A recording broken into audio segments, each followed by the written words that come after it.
Full moon రోజు బయటకి వెళ్ళకండి, డీమన్ వస్తుంది. అది మిమ్మల్ని కూడా ఒక డీమన్ లా మారిపో అని అడుగుతుంది.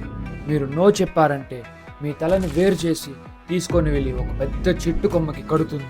అసలు ఆ డీమన్ ఎందుకు ఇలా చేస్తుంది? నెర్ఫోస్ ల్యాండ్ అనే ఒక విలేజ్ లో ఇద్దరు క్లోజ్ ఫ్రెండ్స్ ఉండేవాళ్ళు. వాళ్ళు ఎప్పుడు ఊర్లో ఉన్న వాళ్ళకి యూస్ అయ్యేలా కొత్త కొత్త ఇన్వెన్షన్స్ ని తయారు చేస్తూ ఉంటారు. కానీ ప్రజలు ఎప్పుడు మర్ఫీని ఎక్కువ మెచ్చుకొని రాబిన్ ని అంతగా పట్టించుకునే వాళ్ళు కాదు.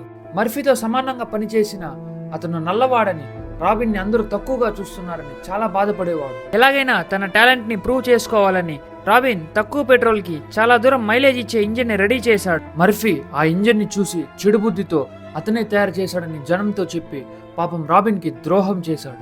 ఆ బాధతో రాబిన్ అడవిలోకి వెళ్లి ఏడుస్తున్నప్పుడు సాతాన్ వచ్చి అతనికి ఒక ఆఫర్ ఇచ్చాడు.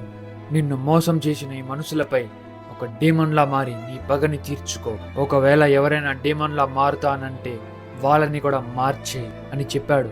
రాబిన్ ఆ డీల్కి ఒప్పుకొని డీమన్ లాగా మారిపోయాడు. మర్ఫీ ఇంటికి వెళ్లి అతని తలని వేరు చేసి తీసుకొచ్చి ఒక పెద్ద చెట్టు కొమ్మకి కట్టేశాడు. అప్పటి నుంచి అతను ఫుల్ మూన్ రోజు ఇలా చేస్తున్నాడు.